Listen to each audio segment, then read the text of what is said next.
Hey guys, this is Simon with TRADENPERFORM Coaching, doing a quick lunchtime kind of review of the setups that we had, and we're gonna. Matt's agreed to let me kind of pick on him a little bit. Hold on one second here.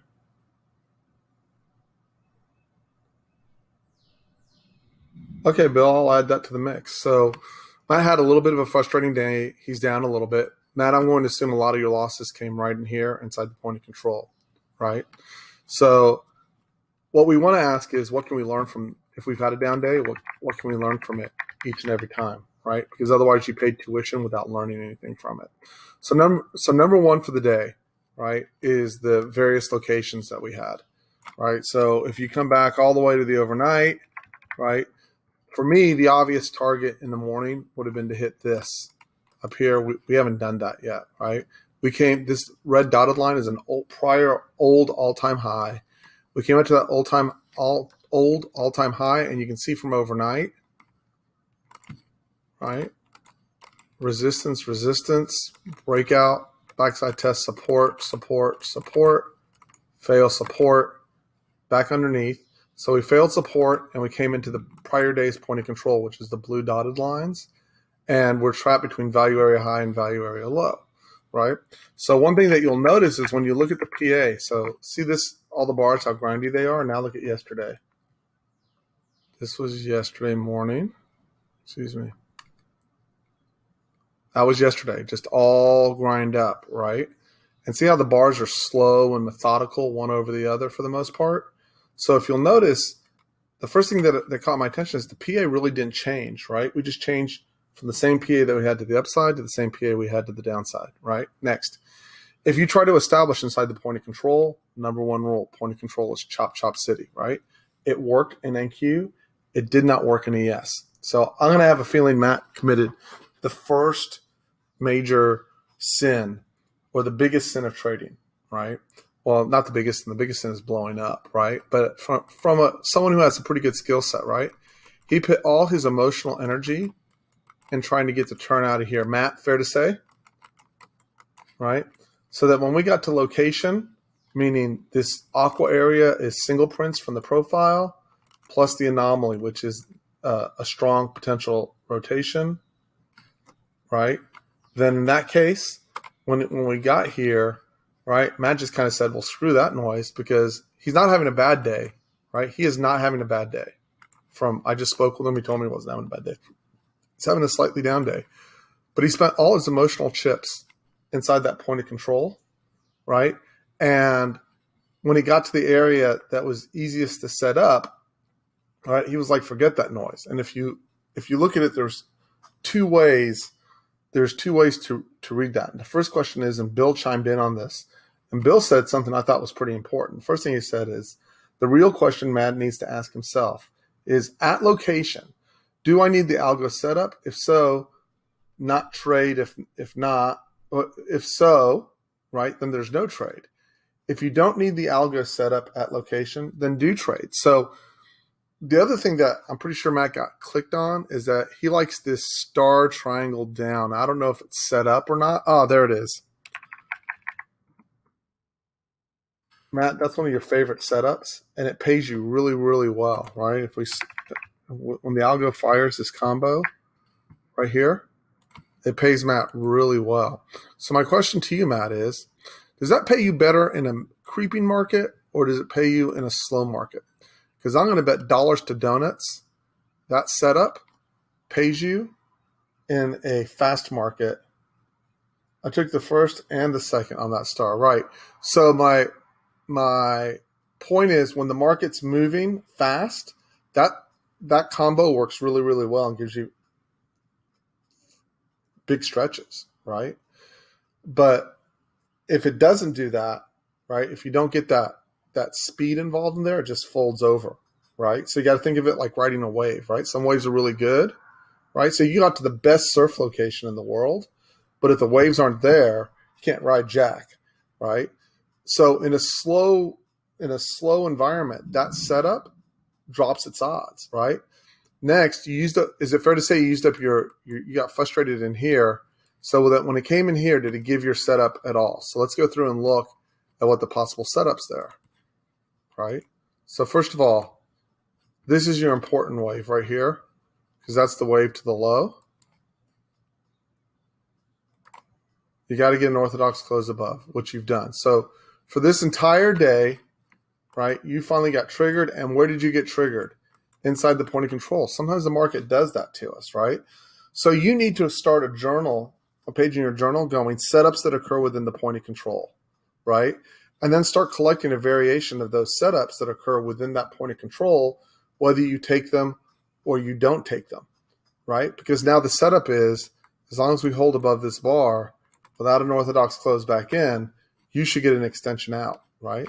Next, did any of the down waves give us any of the setups that we would normally look for? I don't have one here, right? Neither the first nor the last. You maybe could have counted this, but I would have liked us to go fractal bar fractal. Bill and I have disagreements on this, but that's one possibility, because once you got above this, I don't like this trade. I would not take it because it's just too much unsuredness for me. But you can see once the orthodox closed above, it didn't get back underneath, and it was a divergent fractal, right? So now I'm going to go in my journal. Even if I didn't take location, I got the divergent fractal with a star on it, right? So now if I get the divergent bar with a star on it at location, which it was, and it gets an orthodox close above and the backside test and failure to close underneath, is that my long? We don't know, right? That's not something I would have said beforehand. I just said location plus these single points with a 5-point stop give you pretty damn good odds of getting a great trade out of that location, right? So now you can go back in and go, hey, I wonder how many times that's occurred, right? How many times has that occurred where we get that fractal into the low? So I'm going to show you how to fix that, how to figure that out, right? You take a chart like this, and then you match up these two charts. You take your profile chart, right? And you would duplicate it.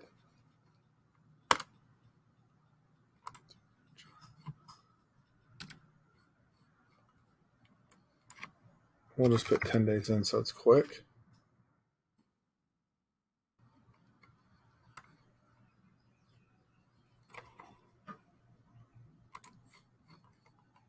Okay, so now you come back and look at this chart and you go, well, hey, how would this possibly look, right?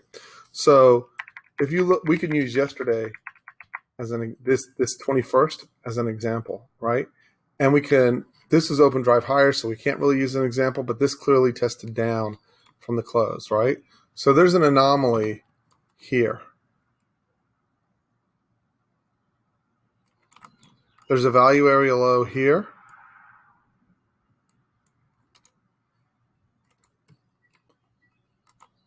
Right? There's a value area low there. There's an anomaly here that would look like this. And then we never got to the last anomaly, and this would have been the big one. So this actually would have been a light blue anomaly, right? But what we're interested in is it pushed down there, right? So then we right click, duplicate chart, analysis, clean chart, 5.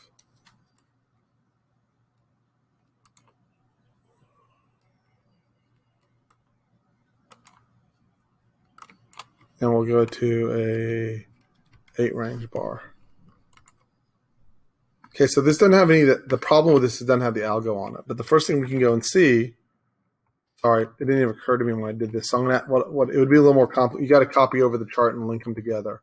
But if we go back and look, right, well, what would we see if we saw this on a 2 range bar, right?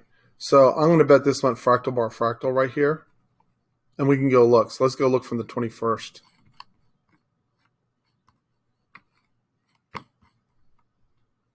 Into the low.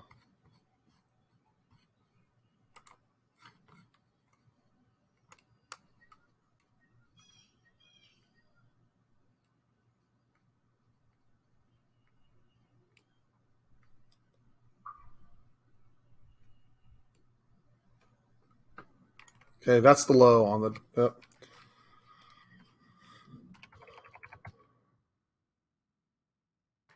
So that's the low on the 21st, right? So we know that the value area low is right down here. You can't take any of this other stuff, right? So what would have told us that we could take this trade at all? So first of all, you had to get an orthodox close above here, right, to push out. It just came in. You got a 6B fractal triangle up, which is, in my opinion, it's so-so, right? It would have been better if you had a star right here. So you didn't get the star, you didn't get the 6B, and you can also see in consolidation there, right, when it didn't come off of speed. So we have another example. I would highlight that, right? When you were making all the money off this setup, and I'll show it to everyone here without destroying this chart.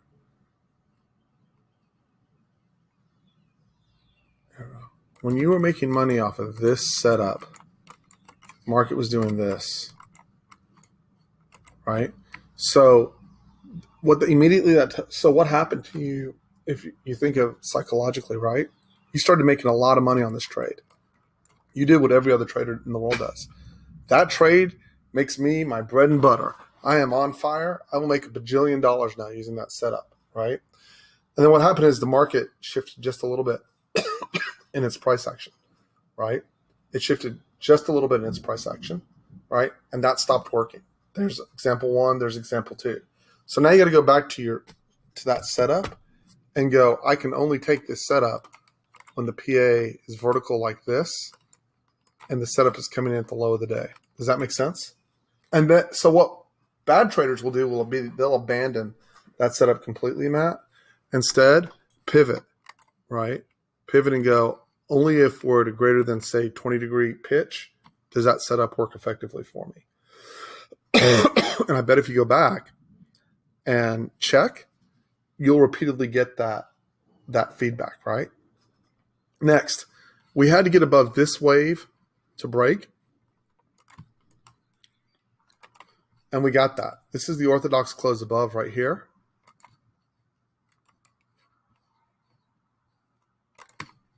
This is orthodox close above.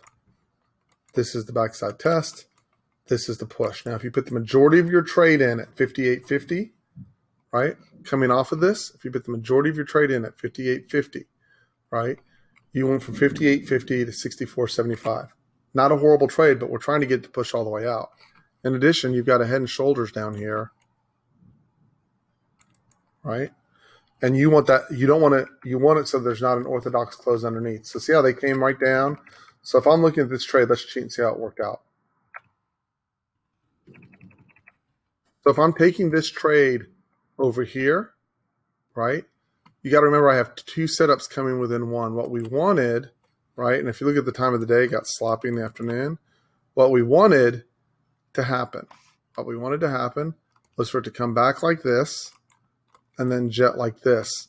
But you also had to give it room to come back in and test the left shoulder. Now, you've got to decide, right? You've got to decide how you're going to handle that. Like I probably would have gone realistically, because I'm aggressive. I know that this, when we come to a structured left shoulder, I'm pretty sure, I mean, guys, y'all know me pretty well, but I'm pretty sure you would have said expect a test down to that left shoulder and be prepared to add there, is what I would have said in that circumstance, and you would have gotten the push out. So, Matt, what you want to do is you want to go back to that 1250 to 1348 time frame, right?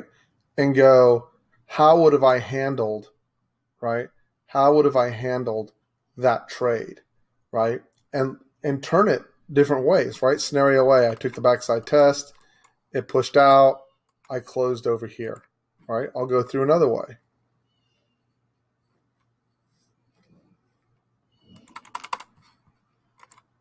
Scenario 2, different ways to make money, right? Orthodox close above, please test back in over here, full size, close on orthodox close underneath, paid, right, is the other way to do it, right? The next way to do it is add,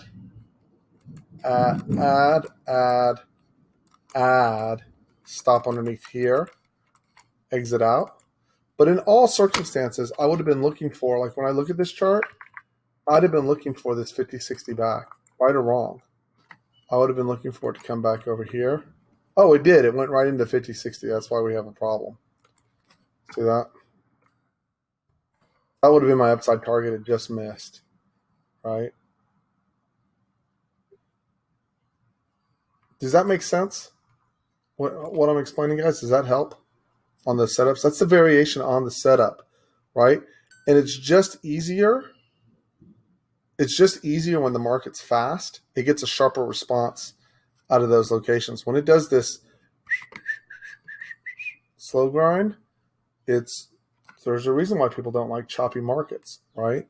And then the other thing is, well, how did this thing finally resolve, right? So look how so we know it pushed here, right? We can see that it pushed pretty fat coming out of Sunday morning. So first of all, it was Friday afternoon. It didn't go anywhere. It just chopped the heck, and we all know Fridays are tough, right? But look how it resolved at the end of the day. If we erase all that, right? Again, I'm going to, so now I'm going to do something here real quick.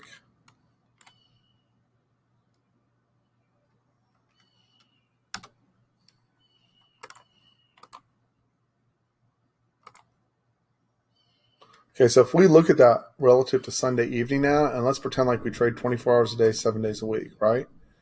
Now we've got prior day's low, right? Okay, into prior day's low. This is the beginning of that down wave, according to the computer. Right there, which means you need an orthodox close above. All right. Into the low, you didn't have the highest volume, nor did you have star triangle up. There again, you have 6B fractal triangle up. And again, the pitch, the angle of the pitch is greater than 20 degrees, which is important on any of those setups that you're going to take, right? And then, so now you have to get an orthodox close above here, right? So if we look at the yellow line,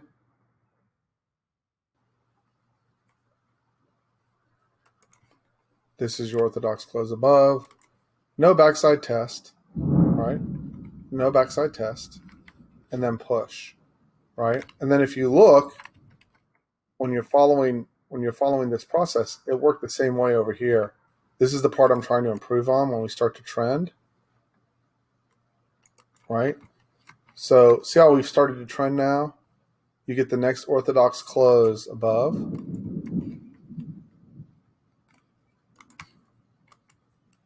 Backside test, right? Go, and then you'll see it did it yet again when it broke again. See that pattern? Orthodox close above, no backside test this time, and continuation, right? And that's the same thing we had yesterday morning. So that's the trade for the trend up trade. That's what you're looking for. So I hope that helped, giving us options. Like if we look how this just turned over here out of that 4182, right? So that was support. And if I lose electricity, guys, obvious reason, right? That was pretty much the zone between the single prints and the back of the zone, right? This is our orthodox close above this wave, right? You got a 6B star triangle up. Again, I'm not a big fan. That was at greater than 20-degree angle, but I was just using the zone plus 5 points of stop, right? Here's your orthodox close above. So you've triggered long now, right? And now you just don't want to close back in. There is no head. If you have a head and shoulders, it's this, right? But again, I'd like to see it kind of do a wick in.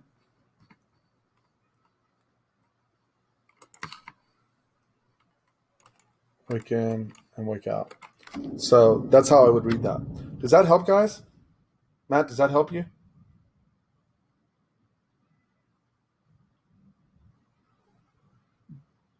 Joyce, do you understand what I was talking about there? Did that make sense to you? Hopefully she's still listening. She may be needing to help her husband. Randy, you got that too? Okay, so now what you want to do, you can't just leave it at me listening. Okay, you can't just leave it at me explaining this to you. You need to go write all this out in your journal the exact same way, right? Because that's how it's going to be embedded in your head, so that you can do it over and over and over and over and over and over and over again, right? I want to say it again.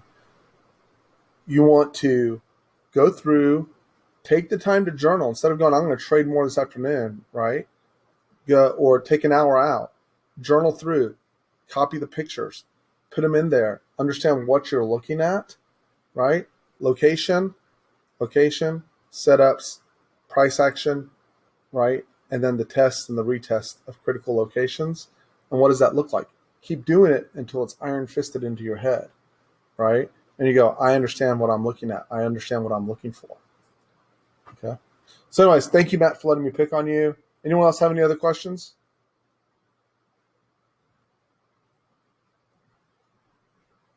Cool. I'm going to make myself some lunch and watch the rainstorm. I'll be back in about an hour, guys.